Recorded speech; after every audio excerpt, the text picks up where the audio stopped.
This episode of Never Have I Ever is recorded at the Australian Film, Television and Radio School and would like to acknowledge the Gadigal people in the Eora Nation and the Darug people as the original custodians of the land in which this episode was produced and pay our respects to elders past, present, and future. It's a grand old flag. It's a high-flying flag. It's the emblem for me and for you. Is that like a sports theme song I should be aware of? No, it's fine. It is a theme song. It's the song for the Melbourne Demons that just popped in my head, but that's all right.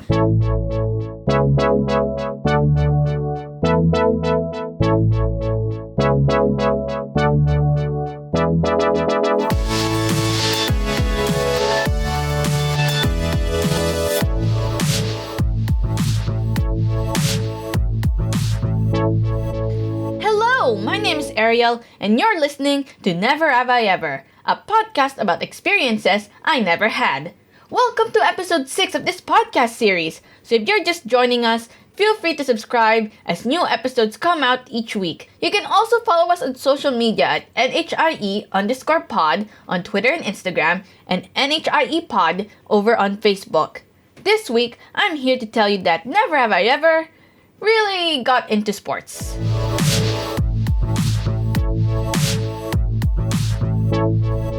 When I was in primary school, I had a crush on the school athlete. He was really fast and really talented in soccer. One day, a friend of mine invited me to play soccer with him along with a few of our other classmates. So I joined and we played for a bit, and long story short, I fell down and benched myself as I felt embarrassed to fall in front of him. I felt like I wasn't good enough. Despite all of my friends and classmates, except the crush, convincing me to come back and play, my right foot was injured when I fell down, so I don't think it was a good idea, so I might as well just sit down and wait for my foot to recover. But I think it was that incident that threw me off sports. I fear of getting hurt, and sometimes I feel like I'm not good enough, and I also fear of embarrassing myself. But mostly it's just feeling like I don't belong there, you know? But it's not just playing sports, but it's also understanding it as well.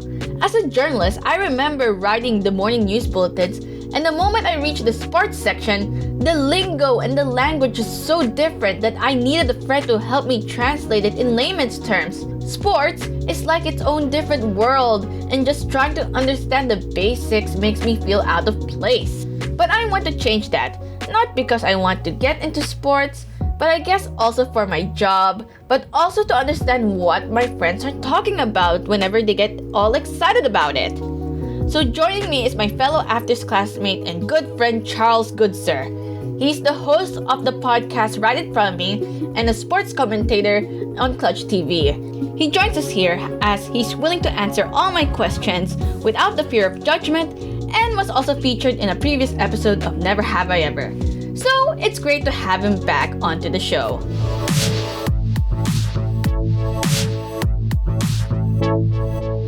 So what's so great about sports? Oh, so many things. I'll start with the biggest one. It's a sense of community. So I support the Collingwood Football Club in AFL, and they're a Melbourne-based side. So I and 100,000 members are connected through this one team. We all come from various different backgrounds. We have various different views on politics, on society, on whatever, but we're all joined by this one unifying thing, which is our sports team.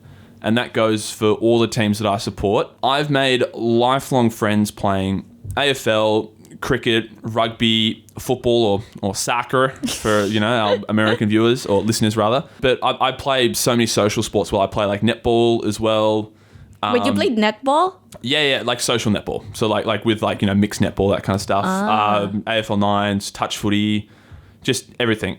But like basketball as well, just if it has a ball, it's a sport, I love it. I'm just that kind of person that just loves getting stuck in. But it's the friends that I've made. It's playing team sports. I've never been one for individual sports. I've always been a team sport person, and it's just so much fun. I love nothing more than running around, chasing after a bit of leather, and it just releases those endorphins, and it just makes me feel good at the end of the day. And yeah, it's a thing I cherish most in this world, which sounds a bit corny, but it's true. Like I don't think I care about anything as much as I do sports. So. Yeah, because I like badminton. Like that's literally the only sports I play, badminton. But I only like play to bond with like family members because it's like the easiest sport to do. Even with my friends, it's like we are all not, active freaks. We're not like gym junkies. But if we want to go, get healthy, it's either hiking in Blue Mountains or playing badminton, and it's like a fun bonding moment. So I kind of agree on the bonding aspect of it. Yeah, and it's interesting that you say like gym junkie or something like that. I hate going to the gym. The stuff I do at the gym is all cardio stuff, and I get that from just general fitness from playing sport. Like, going to the gym just does not excite me at all. And when I go to the gym, I'm never there for less than like 2.5 hours. I see no point if you're going there for an hour or hour and a half. So what is your favorite sporting moment as a player? As a player, wow. Oh, I mean, look, there are so many highlights. You only get to pick one. Yeah, if I had to pick one, it was when I won my first senior, or my first and only currently senior flag. So I won one as a junior, but my first one as a senior player was in 2018. It was the first time playing senior footy for Sydney Uni. And yeah, it was just one of the best days of my life. Just to get to the grand final, we had to win every single game. And then to just smash the team who was the best team all year. We were the underdogs going into it, and we just obliterated them. And it was just one of the best feelings I've ever had just in life in general, not even just playing sport. And the thing with senior footy is that I was 19 at the time when we won. It was just before my 20th birthday. And I'm playing with guys that were 35, 36, going up to 40 years old. And we're just all connected by that one moment. And the celebrations afterwards. I don't know how much I can go into it without incriminating myself and my teammates. But it was probably the first time I got proper hammered. The celebrations afterwards were some of the best moments of my life. Just sharing that bond with those guys who, a lot of them, look, I don't see them regularly, but we all had that connection for life. Like, they are my premiership teammates and I cherish them more than anything. I'm just watching you say that story right here in the studio, and you're like about to cry. Yeah, no, it's pretty. It's not like emotional, but it just harkens back to a really great point in my life where I just like the effort that we put into it, because you don't just rock up to a grand final and just win it. You put in so much work, 9 months into just getting to that day. And then seeing it all culminate, and yeah, just one of the best feelings of my life, the elation when that final siren went. And yeah, the celebrations with my teammates afterwards were just the most amazing moments of my life, and they're seared into my brain. Yeah, it is a bit emotional. Yeah, I miss a lot of those guys. I haven't seen them in a while. So one thing that I don't understand as well, aside from playing sports, I mean, playing sports is one thing, but the other part is sports as an entertainment type deal. Like, I understand the Olympics, like it's a bunch of countries going to compete on who's the best.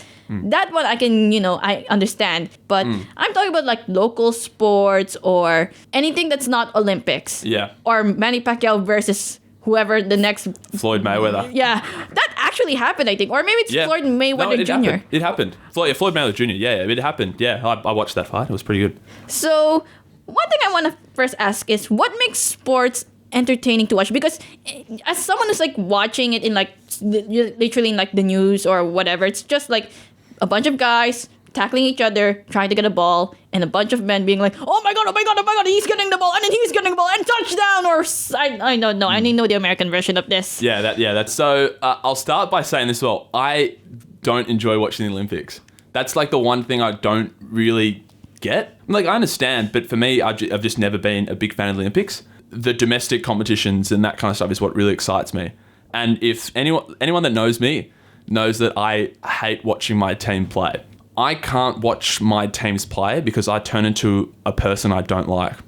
So anyone that knows me, and my good friend Alexander Bully will testify to this, he'll never go to a Collingwood game live with me ever again after last year because he saw how I acted. We won the game, but I was just yelling the whole time. I lose my voice nearly every time I watch them play. I was losing my voice yelling at players, calling them useless and other expletives that I won't repeat here. But yeah, I hate watching my team play, but I love just watching games. There is nothing better than on a weekend, Friday night, all through to late Sunday afternoon, early Sunday evening, just watching games back to back to back. I don't know why it excites me so. It's really just hard to justify, but I think because I know the game, all games, like rugby league, union, AFL, cricket, because I know the ins and outs of like everything, it just adds another level to me.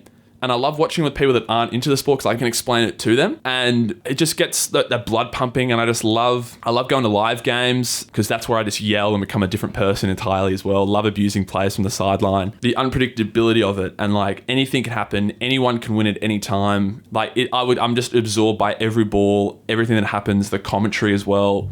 Just absorbing sports content just gives me the biggest thrill. Yeah, because it's like, I don't know, because I was visiting my boyfriend's parents, and one thing that they enjoy watching is they like watching AFL or NFL. It's the Geelong Cats or something. Geelong Cats is AFL. Yep. Yes, and they'll be like, "Oh, do you like sports?" And I'm like, not so much. And I don't want to disappoint them, but it's just that they're like they get really excited, and even my boyfriend tells me how excited their parents are whenever they're watching a game downstairs. And then there's me who's like, okay, at least they're having fun.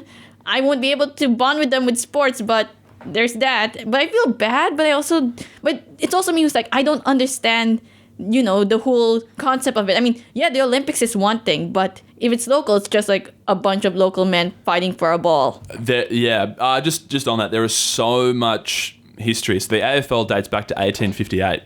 And there were clubs formed from like workers, like middle class players. Same with football as well, over in England as well.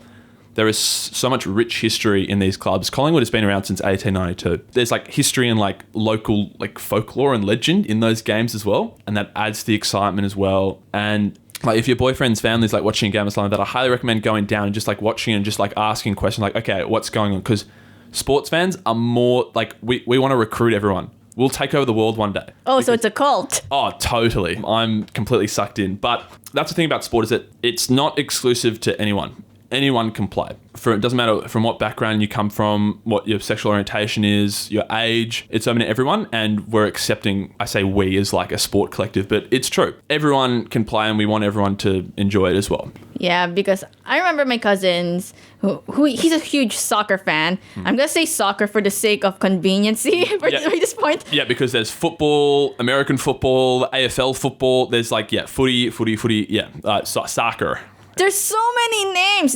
That's the reasons why you couldn't get it. There's like so many names, and I'm just like, why? Anyway, yeah, my cousin, he's into soccer. He's more into like the Manchester, like, the big six in Europe or whatever. And it's like, I understand what you mean by there's like a legend or folklore because, the big teams in Europe. Like I heard your podcast talking about how they were wanting to make a Super League game. Yeah. And that causes chaos in Europe. It sure did. They're still rioting and protesting outside as they should as well. But that's neither here nor there. Yeah. So it's like, I understand like, it excites people. Ooh, there's some, there's like a huge history when it comes to like certain games. And then part of me is like, okay, fair enough. But then as someone who's like learned history back in high school, it's like there's like stuff from ancient Greece who like they use sports to know who's manly or something. It's been a long time since I studied history, guys. Yeah. But it's like, it's a culture thing in some countries, That's totally right. I mean, it's a bit of a cliche, but in like South American countries as well, like Brazil and Argentina, like football, soccer, it's a religion. Like that's all they do over there. They just love it to absolute bits. Yeah. And like same with, I feel like with sport in Australia, it's inherent in our culture. Of course, there are people like yourself, Errol, who aren't big into sport. Like my sister isn't the biggest sports fan, but she'll go to Swans games and cheer the Swannies, and she has like a Swan scarf and whatnot. Like shit, like people have their teams. Even if they aren't big fans, they'll have their teams. Aside from culture, it's also a thing in the Philippines. Basketball is like entrenched in the culture. Even second-gen migrants play basketball. I remember my dad reading my old high school newsletter, and he was reading the teams on the senior basketball team, and one thing he commented is, there's a lot of Filipinos here. Not to be racist, it's just that it's that's thing. Right. It's part of the culture, and it's just ingrained in a lot of young boys and girls from a young age, like in sport. And I feel like that's what happened to me. Who's ready for some hot takes? Let's go. I'm all about hot takes. So the first thing I've got is some sports athletes came out in the media saying that they would not want their kids to play mostly contact sports due to the severe injuries that these games bring. Does this mean that sports are now becoming more dangerous? I will start by saying I've had a lot of injuries in my time. I've had a lot of head knocks, broken nearly all my fingers actually, and I'm coming off an ACL where I had to, in my left knee where I tore it, had to have a complete knee reconstruction. Yeah, it sucks. It's part of the sport. One thing I will agree on is that we're becoming more aware of the damage, especially to the head trauma that comes from playing contact heavy sports such as American football, like gridiron, and same with AFL as well, and league and union. And one thing I will say is that there have been a lot of improvements in that area. So for example, in the AFL this season, they've introduced the HIA protocol, which is if you're found to be concussed during a game, you can't play or train for 12 days. So, and that's just a new rule they brought in. They brought in concussion subs, medical subs to alleviate that as well. And there's more things being done at the grassroots level. But I will say, just on that, every person that plays sports, especially professional sports, know the risks going into it. They're getting paid a lot of money at the end of the day. And that is one of the things going into it, is that they're prepared to get injured if need be. And so am I. I'm prepared to take as many head knocks as possible if it means that my team will win at the end of the day. That's just the mentality I have. And I think boxers like Manny Pacquiao and, Jake Paul as well coming up in the game. Oh my God. And I hate that I'm calling him a boxer, but he is. So he's got knockout power, and that's something you can't teach really. But they know the risks signing into it. They know that that's part of the sport. And I feel like that's what a lot of sports, especially American football, that's just part of the game. Yeah, because sports. I mean, people are prepared. Like even boxers, they are aware that they might lose a tooth, they might bleed. And you mentioned Jake Paul. It's funny you should say that, because currently there is a rising trend where the digital world or culture is merging to the world of sports. Examples are esports or video games becoming part of the Olympics. Or YouTubers such as, like you said, Jake Paul or KSI. They're now hosting pay-per-view boxing matches, and arenas are like sold out and everything. It's so stupid, but continue. And some people say that, the digital world, like online influencers and video games, they're introducing younger kids to the world of sports and athleticism. Well, meanwhile, some are arguing that the merging of the two different worlds is tarnishing the art of sports. What are your thoughts on this?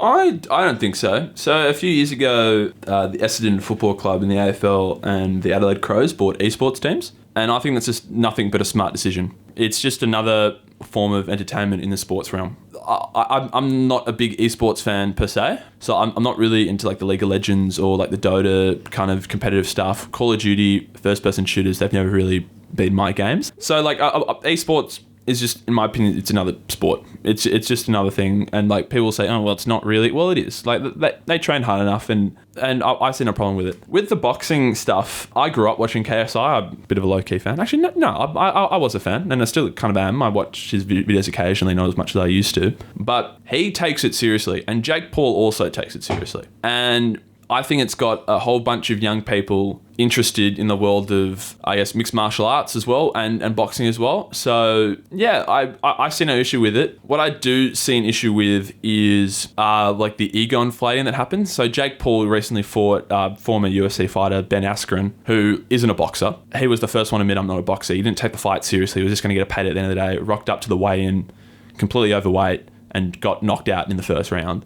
And now Jake Paul thinks he's the best boxer in the world, which he isn't. But I think it's just giving more exposure to a side of sport. If people are watching, then that can only be a good thing, to be honest. You'll always get people who are just like, oh, this is the hot new trend, I'm jumping on it. To Jake Paul's credit, and I don't want to give him any credit because I think he's a piece of shit, he takes it seriously. And, if that's what he wants to do, good on him. And him and KSI fully know the risks associated with head trauma and whatnot. But they're willing to do it, and at the end of the day, they're going to make a truckload of money. So it's fine. I think one of my favorite YouTuber boxing matches was KSI versus Logan Paul and... The second one? Or the second one. No, not the second one. And Jake Paul versus Deji. So that one.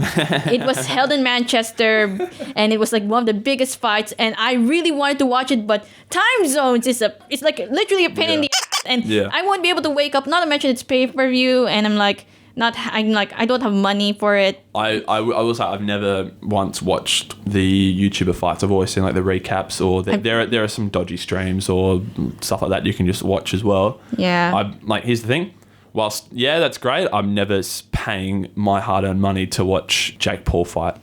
I'm not giving that man any more money. I just watch it because I want to see, because it's the battle of the two brothers, and And what's funny is that Logan Paul was like, I don't wanna fight with like headgear. I wanna like fight professionally. But then it's like, and one thing that kind of annoys me the most is like the amount of trash talking, and basically it's lots of trash talking before they even sign the contract. And I'm just like, well, that's just building up the hype so they can make diss tracks and sell merch and. And everyone like, and as much as you don't want it to happen, you'll just get caught up in the frenzy of it. And that's what I love about sport in general is the trash talking side of it. I love trash talk. I love it when players, teams, coaches just get into each other before or after games. Like, it just adds to the theatre of it, because sport is just a big theatre show, basically. It's just a big TV show at the end of the day. And it's the highest rated TV show in the world, consistently. But where is the line? Because I watch the news and lots of the things I report, aside from the sports highlights and, oh, this person is going to the Olympics. Oh, the Olympics might be canceled. Oh, Japan is still doing it despite having, second, third wave. One of the things I've noticed before COVID was, controversies like rape allegations and apparently bestiality allegations, like someone wanting to do inappropriate stuff with their pets and affairs, and so many lawsuits and people being cut off from the game. Oh, they're still playing despite them being controversial. And it's just like, where does it end? Well, I mean, I remember watching this video. I forgot it was a comedian. I forgot who. And they said something around the lines of, we should just let, footy players do whatever they want because they're being paid to be animals. So might as well let them release their animalistic instincts. I think it was Neil Kolhatkar or something. And I'm watching it with a friend of mine. My friend gets really angry. He's like, oh, they're so dumb, aren't they? These footy players are so stupid. I was like, come on. You've got to cut them a little bit of slack. They did just spend 2 hours bashing into each other. What do you want him to come out with? Some Shakespearean sonnet? Of course he's going to be like, yeah, the boy's done good. He's disoriented. He's caught up in the euphoria of still being alive. Just think about that. Think about being a professional rugby league player. Every week, you have to harness all these animal instincts and violent tendencies and just immediately switch them off and fit right back into polite society. That's your job. One of the all-time greatest AFL players, Ben Cousins, who you might have heard of, who's had his issues as well. I won't go into that because that's neither here nor there, but he's always said, they expect you to be a saint during the week, but a devil on game day. And I completely agree with that philosophy, whilst I don't agree with, again, all the sexual assault allegations and illicit drug use and, all that, and assault charge, all that hullabaloo, it's nonsense. At the end of the day, they are human. They do make mistakes. Because they're put on a pedestal, they do have, a platform. They are put in the spotlight, of course. Every mistake they made will get a lot of attention. A lot of the time, especially in AFL media, especially during lockdown and COVID, they were looking for any little thing to generate stories. And that's how the sports media works. It's crap, it's awful, and that's not what I want to be a part of. If I, am fortunate enough to be in that industry, I just love the sports talk in general, but all this controversial stuff is all just white noise a lot of the time. I do agree with you, though, that all the sexual assault allegations and all that kind of stuff is abhorrent. And especially with my club, Collingwood, at the start of the year, they have been in trouble many, many times. A lot of it because of our former president, Eddie Maguire, but about racism and internally as well within the club. And they had an internal investigation, and it found out that, Collingwood is inherently a racist club and they don't do enough to support it, which really hurt. And that sucks and it's terrible. But look, you can only learn from your mistakes, and I trust my club enough that they said they're putting in procedures to ensure that doesn't happen again. Time will tell, but I agree with, I draw the line when it comes to criminality sort of things, or my personal code of ethics.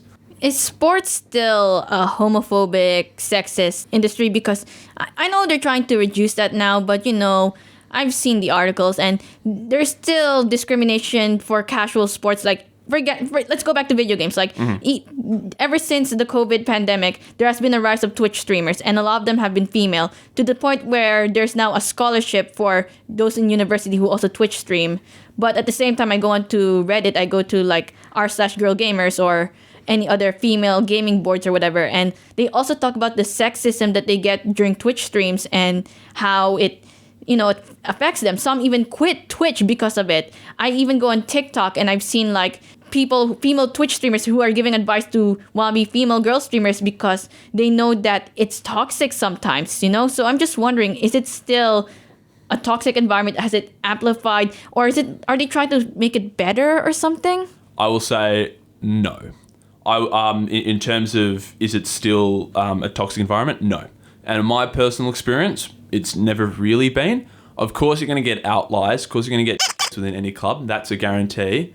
But at every club I've ever been to, and I've played a lot of cricket, and that's very much a subcontinent sport, very popular with Indian, Sri Lankan, Bangladesh, Pakistani, born people as well. And it's always been very inclusive. There's always been that emphasis on inclusivity. Every year at every single sport I've played at every club I've played for, you get a meeting at the start of the year about expectations about what you do and say on the club.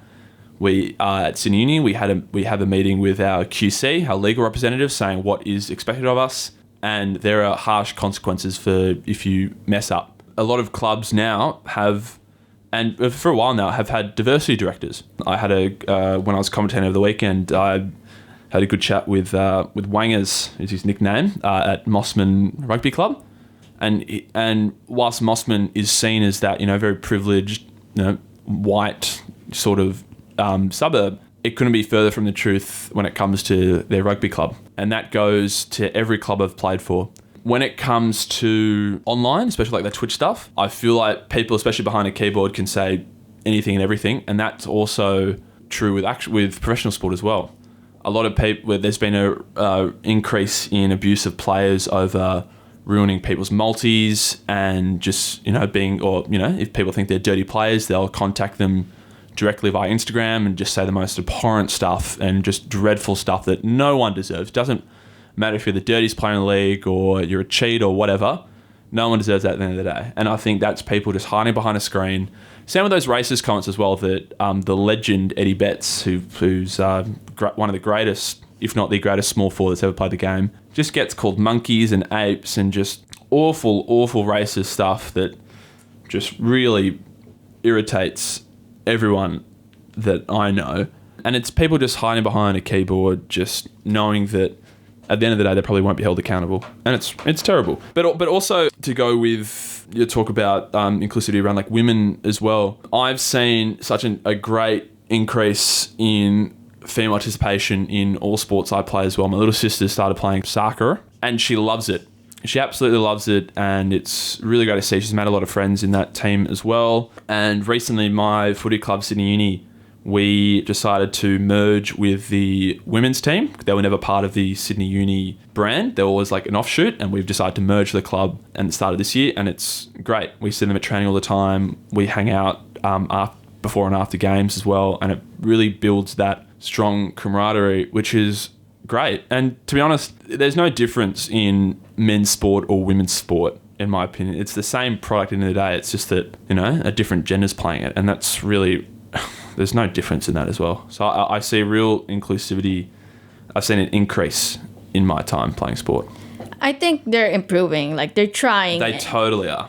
Totally are. I remember reading a news story about something about a guy who's playing netball, and I think it's just the media blowing it up, saying, "Oh, it's a boy playing netball," and he and the team are like saying, "There's nothing wrong with it. He's a good player. It's casual. It's not like we're breaking any rules. It's just a casual play. You're just blowing it up." And there are like other stories who are and like other news stories, sports stories, I mean, that are trying to show, oh, we're trying to be more inclusive and all that, I remember when, I think it was a cricket player, where apparently the media, his Instagram post made it look like made it sound like he was engaged to someone in the same sex. I know this story very well. One of my favorite cricket players, James Faulkner, posted a pretty funny Instagram. I forget who he was with, but it's like one of his mates or whatever. He said like, my life partner. And this is the problem with journalism today, especially in the sports realm, is that sports journalists are always wanting to be the first to the story rather than fact check it. So you had Fox Sports, the Daily Telegraph, all these reputable, I use Morning very Sunrise. loosely. Exactly, saying, oh, James Faulkner's gay, James Faulkner's gay. And then he has to come and say, no, guys, I'm not gay. Like, it was just a joke between my mate and I we've been living, like, he's my housemate for 6 years. Like, we're just having a laugh. And then the media forces him to apologise for it. Similar to when Sam Tide for the... when it was game one of the State of Origin between Queensland and New South Wales. This is in rugby league. But it was a really tough game. It was a slog of a game. It was like a very low scoring. And he gave after a post-match interview.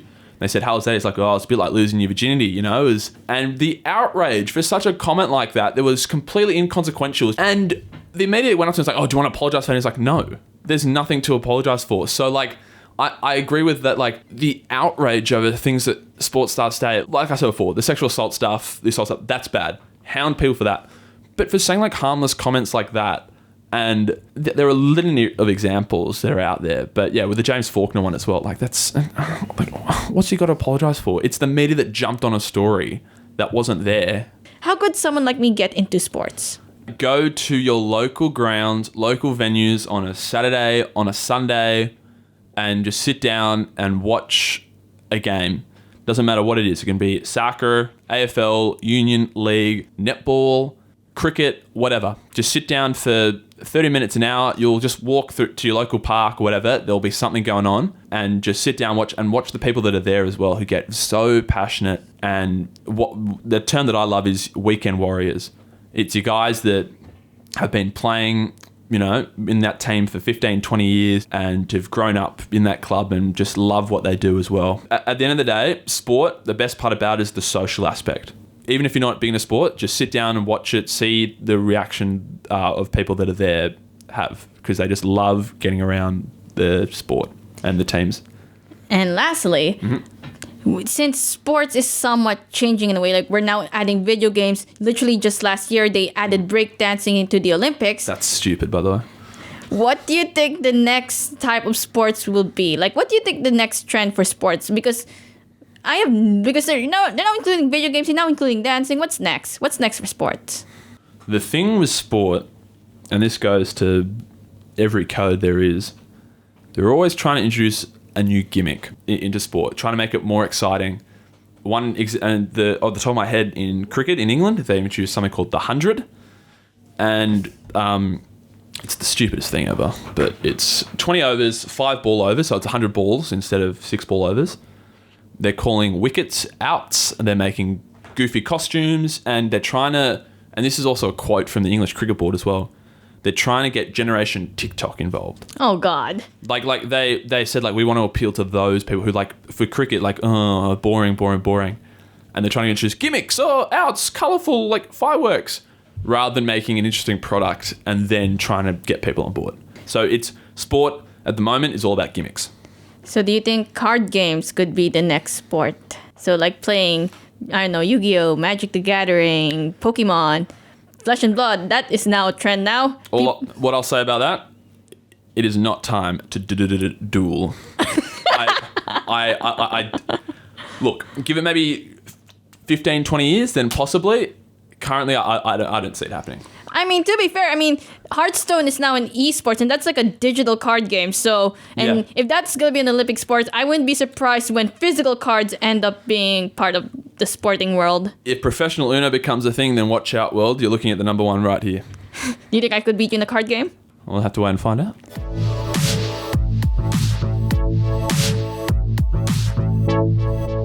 Ever since the interview, Charles has been trying to drag me along to watch some games with him. If I have time, maybe, perhaps in June. But everything else, from the history to its impact in society, it just intrigues me a bit more, Will I enjoy sports once again? I don't know. Won't be playing it, but probably just watch to see what the excitement and fuss is all about. I would like to thank Charles Goodsir for joining me. You can listen to his podcast right in front of me. If you're into sports news and history, you can listen to it on Spotify and other podcasting platforms. My name is Ariel, and this has been another episode of Never Have I Ever.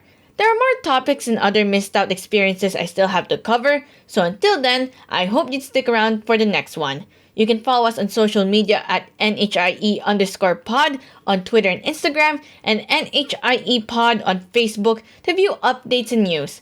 And also while waiting, feel free to listen to an earlier episode of Never Have I Ever or my other podcast, Casual Nerds with Matt, over on YouTube, Spotify, and other podcasting platforms. Thank you so much for listening, and I'll see you guys next time.